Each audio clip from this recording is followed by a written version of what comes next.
Let's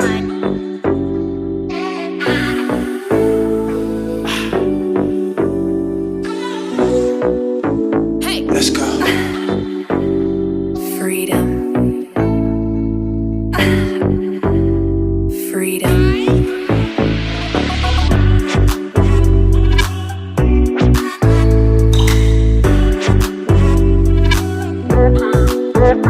What?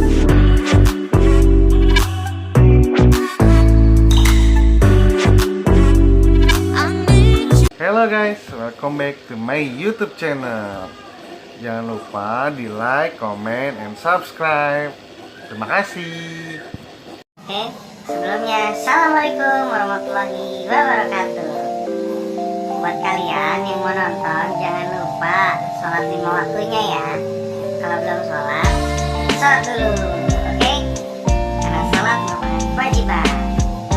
Oke, kali ini di video ini gue akan bahas tentang pokok bahasan uji hipotesis. Nah, sebelum kita mulai, jangan lupa tuh di like, comment, dan subscribe-nya ya.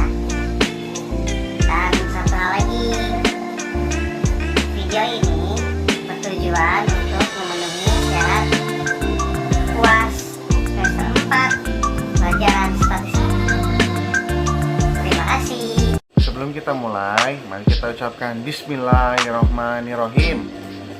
Semoga video yang saya akan mulai ini nantinya akan bermanfaat untuk kalian semua.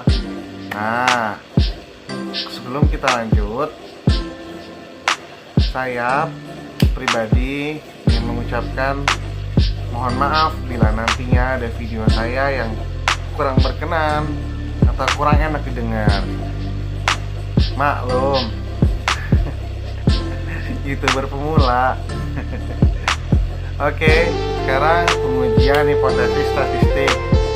Nah, hipotesis itu berasal dari bahasa Yunani hupo, yang berarti lemah atau kurang, atau bisa jadi di bawah, dan tesis yang berarti teori, proposisi atau pernyataan yang disajikan sebagai bukti, sehingga dapat diartikan sebagai pernyataan yang masih lemah kebenarannya dan perlu dibuktikan, atau dugaan yang sifatnya masih sementara. Itulah hipotesis.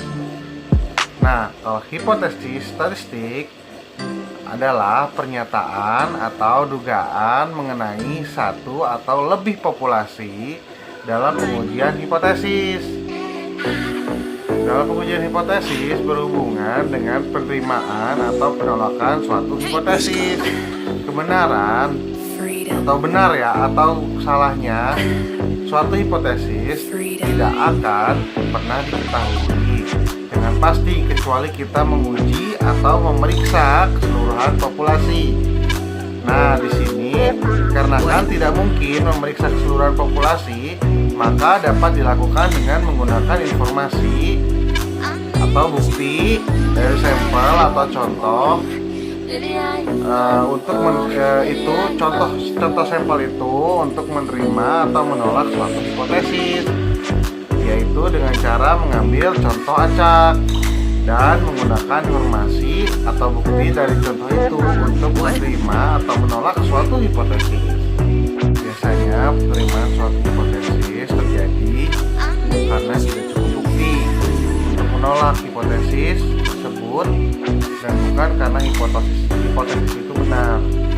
Dan penolakan suatu hipotesis terjadi karena tidak cukup bukti untuk menerima hipotesis tersebut, dan bukan karena hipotesis itu salah. Nah, biasanya landasan penerimaan dan penolakan hipotesis menyebabkan para peneliti mengawali pekerjaan dengan terlebih dahulu membuat hipotesis yang diharapkan mitos, tetapi dapat membuktikan bahwa pendapatnya dapat diterima. Nah, di sini ada yang namanya pasangan hipotesis. Pasangan hipotesis ini ada dua. Pertama, hipotesis nol atau biasa disebut HO. Nah, hipotesis yang dilarikan sebagai tidak adanya perbedaan antara ukuran populasi dan ukuran sampel, atau hipotesis yang diharapkan akan ditolak. Nah, ini namanya hipotesis nol. Nah, nilai hipotesis nol ini sendiri harus menyatakan dengan pasti nilai parameter. Misalkan H0 dituliskan dalam bentuk persamaan. Nah, yang kedua, hipotesis alternatif H1 atau HA adalah lawan dari hipotesis 0, adanya perbedaan data populasi dengan data sampel. Nah, di sini nilai hipotesis H1 dapat memiliki beberapa kemungkinan. Biasanya H1 ditulisnya dalam bentuk pertidaksamaan, misalkan kurang dari, lebih dari, atau tidak sama dengan. Nah, itu biasanya. Penolakan hipotesis 0 biasanya membawa kita pada penerimaan hipotesis alternatif. Nah, ini yang tadi hipotesis alternatif tadi. Oke. Nah, bentuk rumusan hipotesis. Hipotesis yang pertama itu hipotesis deskriptif. Itu hipotesis tentang nilai suatu variabel mandiri, tidak membuat perbandingan atau hubungan. Contohnya, rumusan masalah penelitian. Pertanyaannya, seberapa kapasitas maksimum mesin vakum frying produksi makanan ringan? Contohnya ya, atau bisa jadi berapa lama umur water chiller mesin pengolah plastik. Nah, di sini ada rumusan hipotesisnya. Misalkan kapasitas maksimum, misalnya tadi kan mesin vakum frying itu mencapai 50 kilo, atau umur water chiller mesin pengolah plastik mencapai 5 tahun. Itu rumusan masalahnya. Nah, yang keduanya adalah hipotesis komparatif. Itu pernyataan yang menunjukkan dengan nilai dalam satu variabel atau lebih pada sampel yang berbeda. Contohnya adalah contoh dari rumusan hipotesis komparatif. Nah, apakah ada perbedaan prestasi kerja shift siang atau malam? Itu juga bisa jadi. Atau apa perbedaan motivasi siswa perkuliahan pagi dan siang, atau perkuliahan karyawan kelas Sabtu atau Kamis. Nah, itu bisa jadi. Nah, di sini juga ada rumusan hipotesis. Nah, tidak terdapat perbedaan prestasi rumusan yang tadi ya. Itu tidak terdapat perbedaan prestasi kinerja shift siang atau shift malam. Itu atau motivasi perkuliahan mahasiswa pagi tidak berbeda dibandingkan mahasiswa siang. Nah, itu tadi contohnya ya, itu komparatif. Biasanya sih tidak ada perbedaan. Tidak ada perbedaan atau tidak terdapat adanya tidak terjadi perbedaan antara dengan kayak pagi dengan malam, siang dengan sore, seperti itu. Ini yang ketiga adalah hipotesis hubungan atau asosiasi, yaitu pernyataan yang menunjukkan dugaan tentang hubungan antara dua variabel atau contohnya rumusan hipotesis asosiatif ya. Apakah ada hubungan motivasi mahasiswa dengan prestasi, atau apakah ada pengaruh penambahan jumlah karyawan terhadap kuantitas hasil produk? Rumusan hipotesis gimana? Tidak ada hubungan antara motivasi dengan prestasi. Berarti P sama dengan 0, atau P tidak sama dengan 0. Nah, itu bisa jadi seperti itu. Atau tidak ada pengaruh penambahan jumlah karyawan terhadap kuantitas hasil produksi. Nah, berarti di sini ini penambahan karyawan ini tidak berfungsi dengan baik. Itu aja. Dengan hasil produksi. Berarti intinya di sini hasil produksi itu tidak bertambah. Oke, di sini selanjutnya ya, ciri-ciri hipotesis. Biasanya ciri-ciri hipotesisnya yang pertama itu biasanya hipotesis harus menyatakan hubungan yang diharapkan ada di antara variabel-variabel. Atau yang kedua, hipotesis harus sesuai dengan fakta. dan mempunyai daya perjelas. Nah, yang ketiga, hipotesis harus sesuai dengan ilmu. Berarti harus konsisten nih dengan ilmu yang ada nih. Berarti terbukti ilmunya. Terus yang keempat, hipotesis harus dapat diuji. Terus ada lagi, hipotesis harus sederhana dan seringkas mungkin. Terus ada lagi, hipotesis harus dapat menerangkan fakta. Nah, ini tadi yang fakta tadi. Berarti harus digali terus. Berarti dalam mencari hipotesis itu harus ada kebenarannya. Nah, di sini adanya juga jenis saya tidak menerangkan jenis kesalahan penerimaan atau penolakan hipotesis. Nah, penolakan atau penerimaan hipotesis dapat membawa kita pada dua jenis kesalahan atau error atau galat. Pertama, galat jenis 1, misalkan penolakan hipotesis 0 yang sebenarnya benar atau dapat diterima. Nah, galat jenis 1 disebut juga biasanya taraf nyata uji. Terus konsep dalam pengujian hipotesis sama dengan konsep pada selang kepercayaan. Nah, itu bisa jadi. Terus yang kedua, galat jenis 2 itu biasanya penerimaan hipotesisnya 0 H0. Yang misalkan sebenarnya salah atau ditolak. Kalau yang tadi kan ya benar ya, dapat diterima. Nah, sekarang yang salah atau ditolak. Nah, saja prinsip biasanya prinsip pengujian hipotesis yang baik adalah meminimalkan nilai alfa dan beta. Dalam perhitungan nilai alfa dapat dihitung, sedangkan nilai beta hanya bisa dihitung jika nilai hipotesis alternatif sangat spesifik. Biasanya sih seperti itu. Nah, pada pengujian hipotesis kita lebih sering berhubungan dengan nilai alfa. Dengan asumsi nilai alfa yang kecil juga mencerminkan nilai beta yang juga kecil. Nah, untuk mengantisipasi kemungkinan kesalahan tipe 1 dan kesalahan tipe 2, nah biasanya itu harus ada di dalam studi penelitian. Harus dipikirkan bagaimana caranya kita memodifikasi ke semua, atau bisa jadi dengan cara menentukan power of test atau nilai beta yang dipakai antara lain untuk menentukan level signifikan atau nilai alfa pada setiap tes hipotesis yang akan dilakukan. Nah, biasanya pada umumnya nilai alfa ini yang sering dipakai pada tes hipotesis. Biasanya si alfanya ini 10% atau 5% dan 1%, atau level of confidence-nya biasanya 90%, 95%, bahkan 99%, dan mempergunakan tes satu sisi atau dua sisi pada kurva distribusi. Nah, biasanya ada nih arah pengujian hipotesis. Prinsip pengujian hipotesis perbandingan nilai statistik uji, ya. Biasanya dengan nilai titik kritis diambil dari titik kritis menjadi batas daerah penerimaan dan penolakan hipotesis.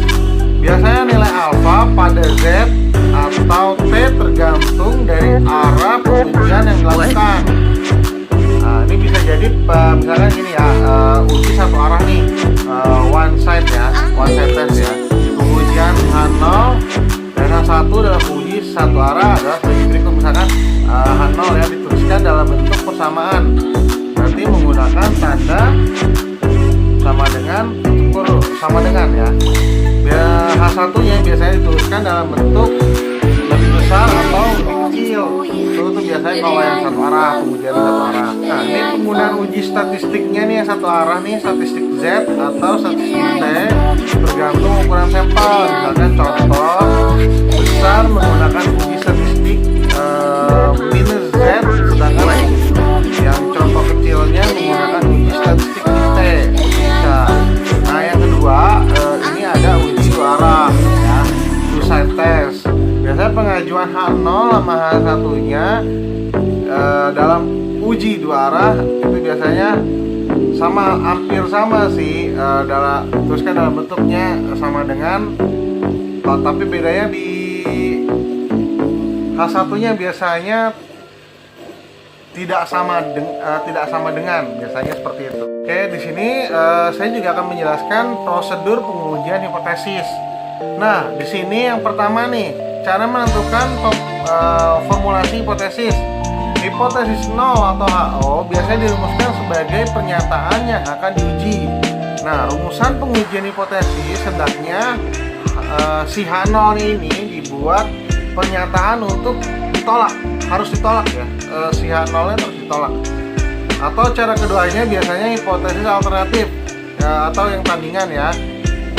HA atau H1 biasanya dirumuskan sebagai lawan atau tandingan si hipotesis nol ini. Nah, biasanya misalkan contoh ya, contoh dari hipotesis alternatif ini biasanya perkuliahan pagi hari lebih efektif dibandingkan perkuliahan malam hari. Nah, biasanya hipotesisnya biasanya ditulisnya gini, H0 biasanya perkuliahan pagi hari sama dengan perkuliahan malam hari. Nah, atau pertandingannya ini ya, pertandingan ininya biasanya perkuliahan pagi hari biasanya lebih efektif daripada perkuliahan malam hari, biasanya seperti itu. Yang kedua, tentukan taraf nyata atau signifikan levelnya biasanya harus ditentukan. Nah, si taraf nyata ini adalah besarnya toleransi dalam menerima kesalahan hasil hipotesis tersebut terhadap nilai parameter populasinya.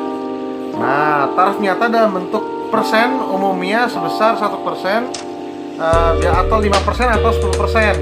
Ditulis sebagai A alfa 0,10, alfa 0,01 atau alfa 0,05, biasanya begitu. Nah, besarnya biasanya kesalahan tersebut sebagai daerah kritis pengujian, atau biasanya kita sebut critical region of the test atau daerah penolakan, seperti itu. Oh, yang ketiga adalah tentukan kriteria pengujian. Nah, bentuk putusan menerima atau menolak yang tadi H0 ya. Jangan uji rata-ratanya ya. Uji rata-rata misalkan ini kita formulanya dulu ya. Formulasi hipotesisnya biasanya kalau yang uji rata-rata itu H0 sama dengan, atau kriteria pengujiannya H0 diterima jika si Z0 lebih kecil daripada Z alpha, biasanya seperti itu. Atau H0 ditolak jika Z0 lebih besar dari Z alpha. Nah, itu seperti itu. Nah, di sini juga ada yang kayak uji proporsi nih, formulasinya juga sebenarnya hampir sama. H0 sama dengan P sama dengan P0, atau H alpha sama dengan P lebih besar dari P0. Nah, seperti itu. Kriteria pengujiannya biasanya diambil dari H0 diterima jika si Z0 ini lebih kecil dari Z alpha, atau H0 ini ditolak jika Z alpha lebih besar dari Z0. Nah, itu seperti itu. Oke, itu rumusan dari hipotesis tadi. Semoga semua bisa mengerti ya. Mohon maaf jika ada yang salah dalam penjelasan tadi. Oke, kita lanjut lagi. Oke, lanjut. Misalkan ada pertanyaan, apa perbedaan antara hipotesis nol dengan hipotesis alternatif? Nah, biasanya nih saya jelasin ya. Hipotesis nol biasanya ditandai dengan kata-kata seperti tidak ada pengaruh, tidak ada hubungan, dan sejenisnya. Nah, biasanya nih hipotesis alternatif ini lawan dari hipotesis nol yang tadi saya bilang ya. Jika hipotesis nol tidak terbukti, maka hipotesis alternatif itu biasanya dapat diterima. Nah, itu penjelasan singkatnya seperti itu ya. Kalau ditanya perbedaannya antara hipotesis nol dengan hipotesis alternatif. Nah, ini ada soal lagi, misalkan apa sih perbedaan hipotesis yang mengarah dan dua arah. Ini dalam teorinya ya, saya ingin menjelaskan perbedaannya hanya terletak pada masalah apa yang mau diuji. Biasanya hipotesis satu arah digunakan untuk menguji suatu hal yang sudah jelas akan lebih besar atau lebih kecil dari hipotesis awal. Sedangkan hipotesis dua arah digunakan untuk menguji suatu hal pada satu titik tertentu, di mana kemungkinan hipotesis tandingannya itu bisa lebih besar maupun bisa lebih kecil dari titik tersebut. Nah, untuk memperjelasnya, saya ingin memberikan suatu contoh kasus hipotesis yang mudah ya. Semoga dapat dipahami ya. Misalnya kita ingin menguji suatu kadar emisi kendaraan, apakah mencapai batas tertentu atau tidak.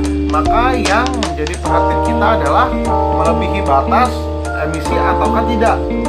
Bila kadar emisi lebih kecil dari batas emisi yang dianggap menjadi hipotesis awal, karena semakin kecil semakin baik. Dalam hal ini hipotesis yang digunakan adalah satu arah. Sedangkan misalkan kita ingin menguji kadar racun dalam tubuh manusia,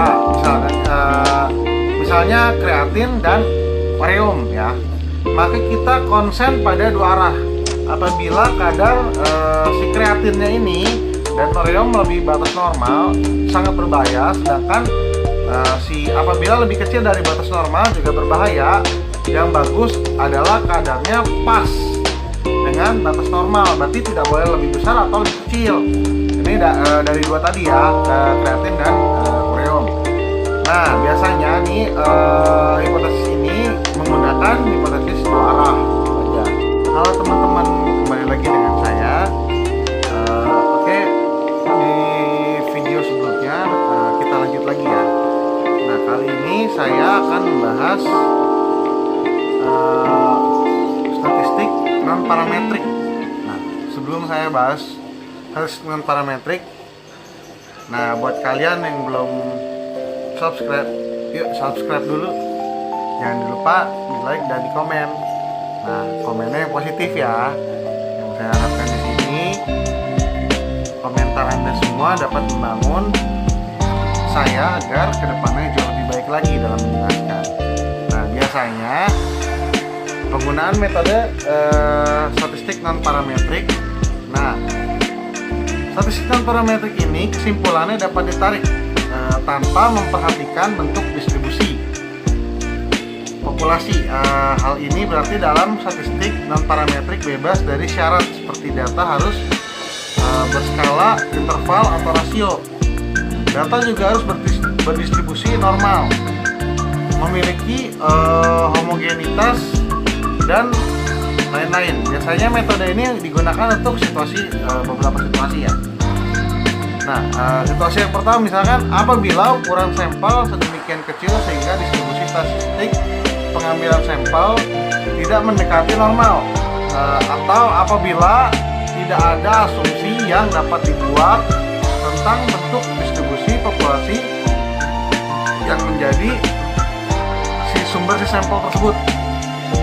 Atau yang kedua, apabila digunakan data peringkat atau ordinal. Nah, ini data ordinal hanya memberikan informasi tentang apakah suatu itemnya ini lebih tinggi atau lebih rendah atau sama dengan item lainnya, sehingga data ini tidak menyatakan ukuran perbedaan.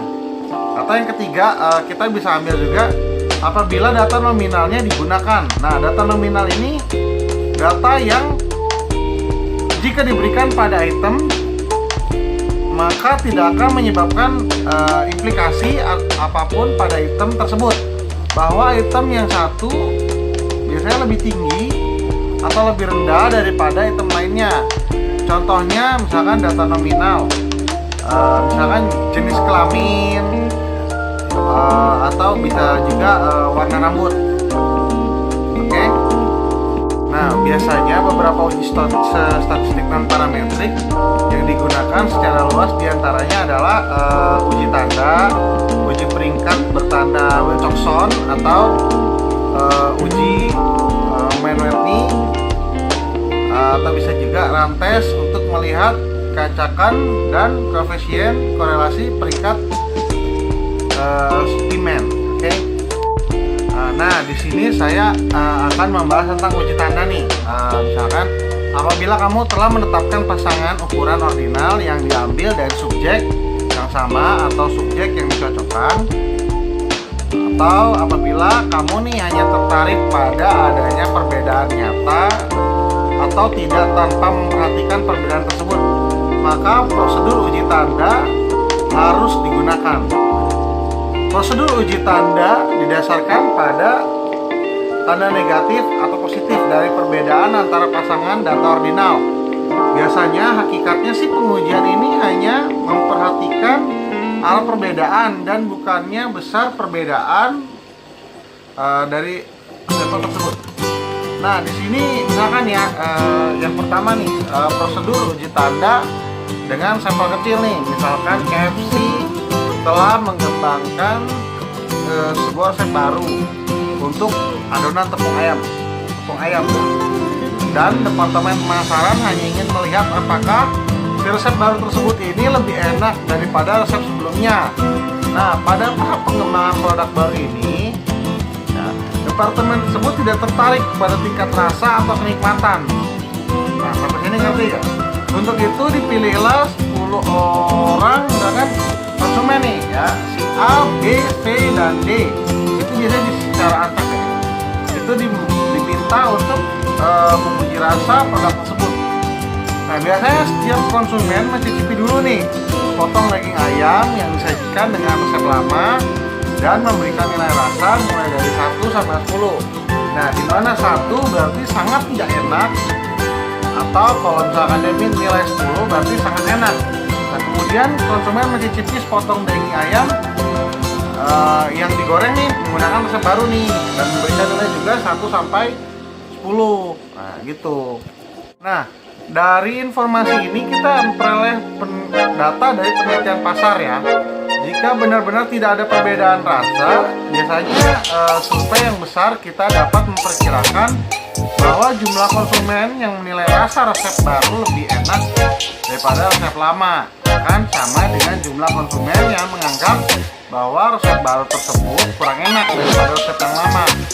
Nah, biasanya dengan kata lain di sini, jika benar-benar tidak ada perbedaan antara rasa resep lama dan resep baru, maka kita dapat mengatakan bahwa perbedaan si bagian ini antara kedua nilai rasa tersebut ya 0. Berarti kalau misalkan rasanya si konsumen tadi dan 10 konsumen tadi A, B, C, D, kita udah nyicipin, tapi menurut mereka ya sama aja gitu rasanya, berarti 0. Berarti bahwa probabilitas mendapatkan konsumen yang akan mengatakan rasa yang lebih enak sama dengan probabilitas memiliki konsumen yang mengatakan rasa tadi tidak enak. Berarti di sini kita harus ada ibaratnya perbedaan itu aja. Nah, kalau yang tadi uji tanda lebih kecil, sekarang kita prosedur uji tanda dengan sampel yang besar. Jika sampel ini cukup besar dan jika pendekatan normal menerima terhadap distribusi binominal, maka aturan pengambilan keputusan yang berlaku sesuai dengan aturan distribusi Z, di mana rasio krisis, berarti rasio krisis ya, CR, kita ambilnya CR dari nilai Z.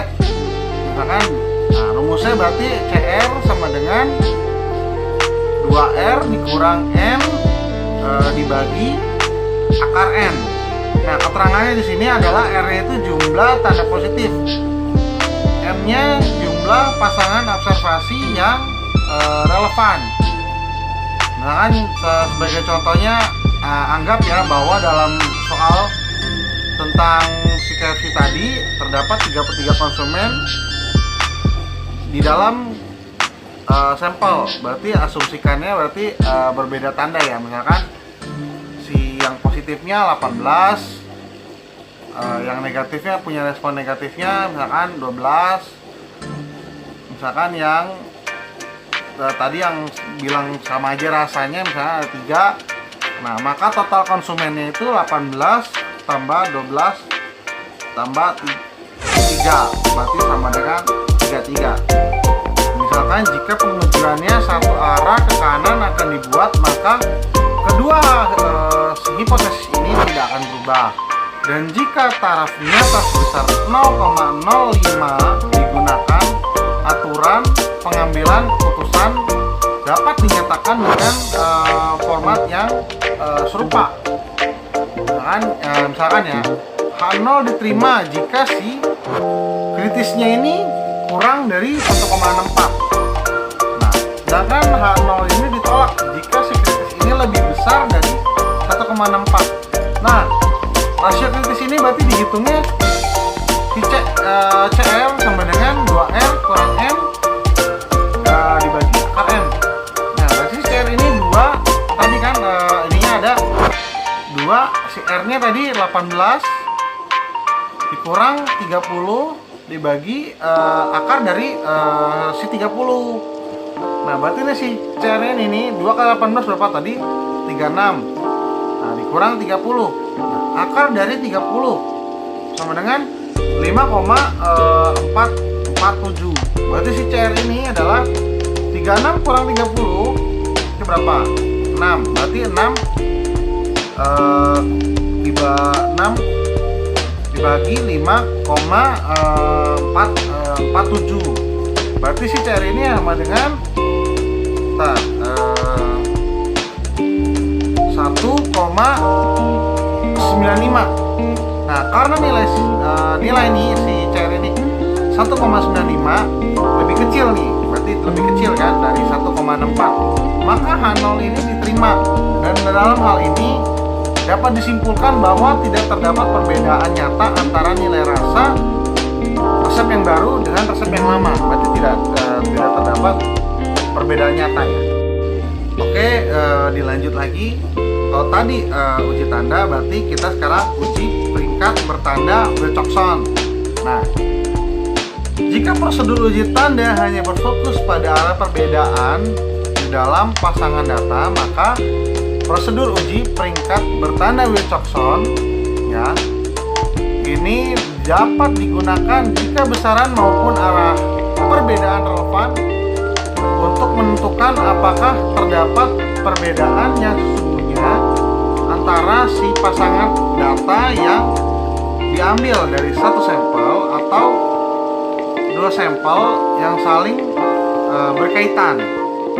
Nah, misalkan apabila nih kita ingin masukkan besarnya perbedaan selain arah perbedaan ke dalam proses pengambilan keputusan kita, maka prosedur uji peringkat bertanda Wilcoxon harus digunakan. Nah, coba ya kita ambil ya tadi contohnya KFC tadi. Anggaplah bahwa manajemen perusahaan tersebut ingin mengambil keputusan mengenai adonan resep baru yang tidak hanya didasarkan pada beberapa banyak orang yang menganggap bahwa resep baru tersebut perlu diperbaiki. Nah, tadi kan resep tadi perlu diperbaiki rasanya, tapi juga besarnya perbaikan rasa dari resep baru tersebut.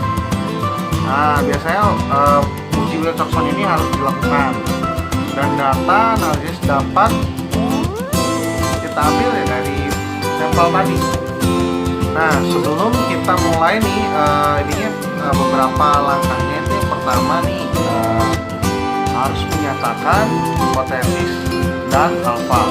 Sebagaimana dapat kamu perkirakan, kita harus menyatakan nih si hipotesis ini dan taraf nyata yang diinginkan. Dalam hal ini hipotesis 0 adalah bahwa tidak terdapat perbedaan antara rasa resep baru dan rasa resep lama.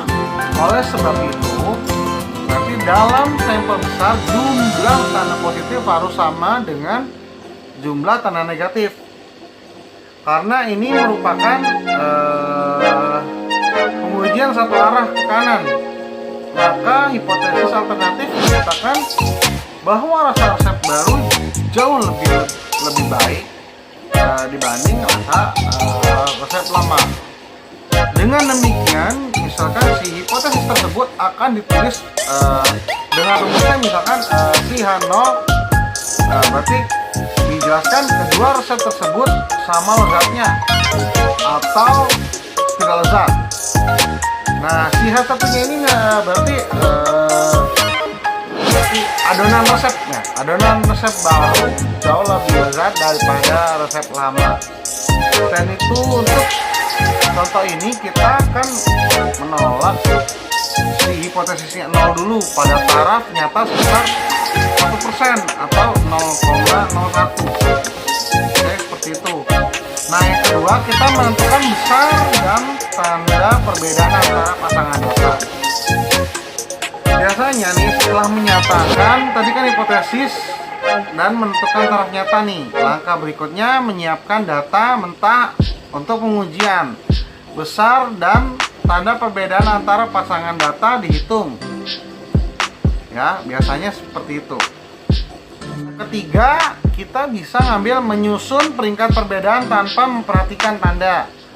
Nah, yang keempatnya ini kita bisa pemberian tanda atas peringkat yang telah ditetapkan. Nah, yang terakhir menjumlahkan peringkat. Nah, di sini materi selanjutnya kita akan menjelaskan tentang pengujian Mann-Whitney. Nah, dengan prosedur uji tanda dan prosedur uji peringkat bertanda Wilcoxon, pasangan data yang diambil dari satu sampel atau dua sampel yang saling terkait dapat dianalisis. Gunanya untuk apa sih? Melihat perbedaan yang signifikan. Nah, biasanya dalam situasi ini di mana kita ingin menguji hipotesis 0 yang menyatakan bahwa tidak ada perbedaan yang sesungguhnya antara kedua kelompok data dan di mana data tersebut diambil dari dua sampel yang tidak saling terkait. Nah, kita dapat melakukan pengujian Mann-Whitney. Ya, pengujian ini sering disebut sebagai pengujian U. Pengujian U ini dikarenakan untuk menguji hipotesis 0 kasus dihitung angka statistik yang disebut U.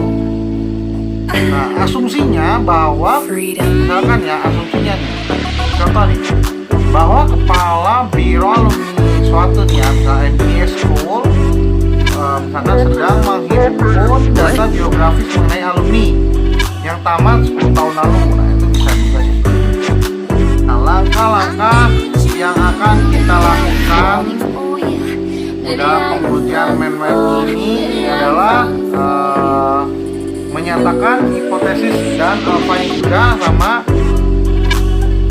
Misalkan langkah pertama ya, dalam pengujian Mann-Whitney ini bisa jadi menyatakan hipotesis 0 dan hipotesis alternatif serta menentukan taraf nyata yang signifikan.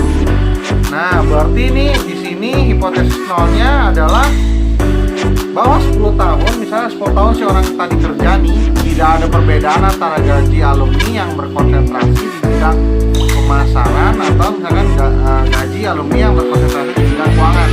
Berarti sama. Ya, sama. Nah, yang kedua, kita bisa menyusun peringkat data tanpa memperhatikan kategori sampel. Nah, setelah menyusun data, langkah berikutnya adalah menetapkan peringkat seluruh kelompok angka pendapatan tanpa memperhatikan jenis konsentrasi. Karena gaji tahunan alumni ya yang lebih rendah daripada gaji 20 orang bisa menjadi responden, maka gaji tersebut ditetapkan sebagai peringkat 1. Dan karena klien melaporkan pendapatan tertinggi dari kedua konsentrasi, maka pendapatan tersebut diberi peringkat 20. Jadi seperti itu. Nah, yang ketiganya kita juga bisa menjumlahkan peringkat menurut tiap kategori sampel dan menghitung statistik U. Ya, setelah peringkat semua data ditetapkan, biasanya peringkat pendapatan untuk setiap konsentrasi harus dijumlahkan. Nah, untuk konsentrasi pemasaran, misalkan jumlah peringkatnya ya, misalkan kita bikin R1 sama dengan 91,5 dan jumlah peringkat untuk konsentrasi keuangan ini R2 misalkan 118,5. Nah, kini kita siap nih menghitung nih data statistiknya. Kedua rumus berikut nih, misalkan yang saya jelasin ya di sini ya, bisa kita pakai rumus U sama dengan N1 kali N2 ditambah N1 dalam kurung N1 plus 1 dibagi 2 dikurang R1, atau bisa menggunakan rumus U sama dengan N1 kali N2 ditambah N2 dalam kurung N2 ditambah 1 kurung dibagi 2 dikurang R2. Nah, sebenarnya kebalikannya aja sih. Nah, keterangannya misalnya nih R1 ya, si R1 nya ini berarti jumlah peringkat yang diberikan pada sampel dengan jumlah N1. Kalau R2 nya ya begitu sebaliknya, berarti jumlah peringkat yang diberikan pada sampel dengan jumlah N2. Nah, yang terakhir di sini penarikan kesimpulan statistik mengenai hipotesis 0. Setelah menghitung statistik U, nah kita berarti tadi kan udah siap dong ya dengan rumus yang tadi. Mengujinya kita udah siap nih, menguji hipotesis 0 secara resmi. Pada hakikatnya pengujian ini melibatkan pembandingan nilai hitung U dengan nilai U pada tabel yang akan dicocok seandainya hipotesis 0 ini benar pada tabel nilai U dengan misalkan si N1 nya 8, N2 nya 12. Nah, alfanya ini kan tadi kan saya udah bilang 1 atau 0,01. Nah, akan didapat nilai U. Ya, itu aja sih. Berarti bahwa tidak terdapat perbedaan gaji yang nyata antara si alumni konsentrasi pemasaran dan alumni konsentrasi keuangan. Oke, sekarang kalau ditanya misalkan dari penjelasan tadi nih, apa perbedaannya antara uji tanda, uji peringkat bertanda Wilcoxon dengan uji Mann-Whitney? Nah, oke, sekarang saya akan menjawabnya ya. Misalkan kalau uji tanda itu biasanya digunakannya itu untuk pengolahan data dengan skala ordinal. Nah, sedangkan uji perangkat bertanda Wilcoxon digunakan ketika besaran maupun arah perbedaan relevan untuk menentukan apakah terdapat perbedaan yang sesungguhnya antara data yang satu dengan data yang lainnya. Kalau Mann-Whitney ini digunakan untuk mengetahui perbedaan median, berarti median ya, nilai tengah. Dua kelompok bebas apabila skala data variabel perikatnya adalah ordinal atau interval atau rasio, tapi tidak berdistribusi normal. Ingat ya. Nah, oke, kembali lagi dari materi dari statistika non parametrik. Nah, di sini saya akan menjelaskan lanjutannya dari non parametrik. Nah, di non parametrik lanjutan ini kita akan bahas yang pertama rantes. Nah, rantes ini untuk melihat keacakan. Misalkan ya, seorang investor ingin mengetahui apakah kenaikan dan penurunan yang terjadi akhir-akhir ini pada data harian, misalkan perusahaan DJIA benar-benar bersifat acak, atau apakah ada keteraturan atau pola pada perubahan tersebut yang mungkin mempengaruhi portofolionya. Nah, untuk itu investor tersebut dapat melakukan uji rantes atau uji deret untuk melihat keacakan. Tujuan uji deret ini untuk menentukan apakah keacakan akan terjadi atau apakah terdapat suatu pola yang mendasari urutan data sampel. Nah, pengujian tersebut didasarkan pada jumlah deret dari hasil yang identik pada data berurut. Misalnya nih ya, apabila investor tadi melihat nih bahwa dalam 15 hari kerja berturut-turut angka DJIA menunjukkan rangkaian dari 15 rangkaian yang berkaitan, dia mungkin akan menyimpulkan adanya pola dalam perilaku modal atau bursa saham. Nah, biasanya sih sayangnya ya dalam kenyataannya pas pengambilan keputusan tidak selalu segamblang itu biasanya.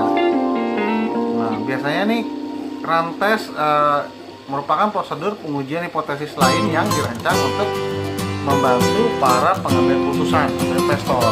Nah, langkah-langkah rantes nih. Yang pertama nih ya sama, merumuskan hipotesis nol dan hipotesis alternatif. Nah, hipotesisnya untuk rantes kita adalah misalkan H0 nih, data berurut DJIA yang dianalisis tersebut bersifat acak. Atau H1, data berurut DJIA yang dianalisis tersebut mempunyai pola. Nah, rantes ini dirancang untuk mendekati pola dalam data berurut, tetapi tidak bisa mengungkapkan hakikat dari pola tersebut. Jadi, untuk contoh ini uji deret dapat memperlihatkan adanya pola dalam perubahan pasar modal. Tetapi berdasarkan hasil pengujian, kita tidak dapat menyimpulkan apakah pola itu akan naik atau turun. Yang kedua, kita bisa menghitung jumlah deret berdasarkan urutan tanda positif dan negatif. Tadi nih, apakah investor tadi menyimpulkan adanya keacakan atau apakah terdapat suatu pola? Nah, investor tersebut tidak peduli pada pola yang muncul. Langkah pertama untuk menjawab pertanyaan adalah dengan menghitung jumlah deret. Nah, yang ketiga, kita dapat menghitung frekuensi kejadian. Langkah-langkahnya dalam prosedur rantes adalah mengidentifikasi terlebih dahulu jumlah elemen dari suatu jenis data. Yang tadi disebut ya CN1. Dan kemudian mengidentifikasi jumlah elemen dari jenis data lainnya yang disebut N2. Pada data di atas kita bisa mempunyai misalkan 10 tanda positif, berarti CN1 nya bisa jadi 10 gitu. Nah, yang terakhir nih kita bisa menarik kesimpulan statistik. Berarti misalkan nih jika N1 dan N2 masing-masing sama ya, kita akan memulai pengujian hipotesis nol dengan merujuk ke R-tabel, karena N1 misalkan 10 dan N2 misalkan 5, serta tarafnya nyatanya menjadi 0,05, maka R-tabel A adalah 3 dan R-tabel B adalah 12. Itu seperti itu. Nah, oke, dilanjut lagi koefisien korelasi peringkat Spearman. Nah, koefisien korelasi peringkat Spearman ya adalah ukuran erat tidaknya si kaitan antara dua variabel ordinal. Nah, berarti artinya si R ini merupakan ukuran atas kadar atau derajat hubungan antara data yang lebih disusun menurut peringkat data.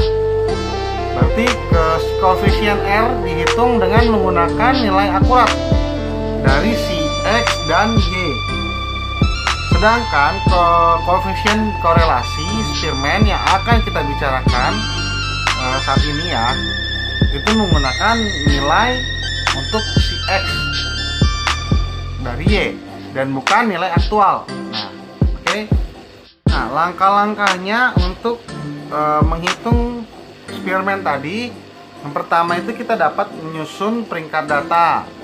Yang kedua, menghitung perbedaan antara pasangan peringkat. Yang ketiga, menghitung peringkat RS. Dan yang terakhir, kita dapat menguji signifikasi RS. Pengujian yang lebih formal bisa dilaksanakan untuk menentukan apakah benar-benar ada hubungan statistik seperti disyaratkan oleh RS. Nah, oke, di sini kalau ada yang nanya misalkan apa sih bedanya statistik parametrik dan non parametrik? Nah, jawaban simpel lagi nih. Perbedaan antara statistik parametrik itu adalah pengujian yang memanfaatkan informasi mengenai parameter populasi. Sedangkan non parametrik adalah sebuah metode pengujian di mana kita tidak mengetahui nih parameter dalam populasi. Nah, statistik parametrik digunakan jika berdistribusi populasi sudah diketahui. Itu aja sih. Nah, terus biasanya dalam non parametrik ini ada uji Bisa dijelasin nggak sih fungsi uji homogenitas itu? Nah, biasanya pada umumnya nih uji homogenitas ini dilakukan untuk meyakinkan penguji atau pengelola bahwa data yang diambil memang berasal dari populasi yang sama. Nah, hal ini biasanya dilakukan untuk mendapatkan sebuah data untuk kelompok tertentu, sehingga data populasi yang dikumpulkan harus sama. Nah, oke, sekarang pertanyaan berikutnya ya. Syarat penggunaan statistik non parametrik. Itu biasanya ada pertanyaan normal seperti itu. Jawabannya pertama, syaratnya penggunaan statistik non parametrik. Pertama, kelompok data tidak berdistribusi normal. Yang kedua, umumnya data yang memiliki skala nominal dan ordinal. Yang ketiga, sering ditemukan pada kasus penelitian ilmu sosial. Yang terakhir, ukuran sampel kecil dan tidak berdistribusi normal. Sekarang berikutnya nih, syarat penggunaan statistik parametrik dari non parametrik. Apa sih bedanya? Yang pertama nih, populasi yang dijadikan tempat pengambilan sampel harus berdistribusi normal. Sampel memiliki varian yang sama. Yang ketiga, skala data yang digunakan harus berbentuk interval atau rasio. Yang terakhir, proses pengambilan sampel harus dilakukan secara random. Oke, sekian video dari saya. Mohon maaf jika ada kekurangan dan ya kekurangan materi dan kesalahan dalam bicara yang dapat menyinggung kalian sebagai pendengar. Dan semoga ilmu yang saya sampaikan hari ini dapat bermanfaat dengan baik untuk kalian semua. Sebelumnya saya mengucapkan terima kasih karena telah menonton video saya. Dan buat kalian jangan lupa di like, comment, and subscribe. Ya, dan terima kasih buat Pak Iman Lubis selaku dosen saya di Unpad Statistik 2. Terima kasih atas ilmunya. Semoga ilmu yang Bapak kembangkan kepada saya dapat saya gunakan kelak di masa depan saya. Oke, sekian dari saya. Wabillahi taufik wal hidayah. Assalamualaikum warahmatullahi wabarakatuh. Tetap semangat, tetap berkarya. Jangan lupa di like, comment, and subscribe. Thank you.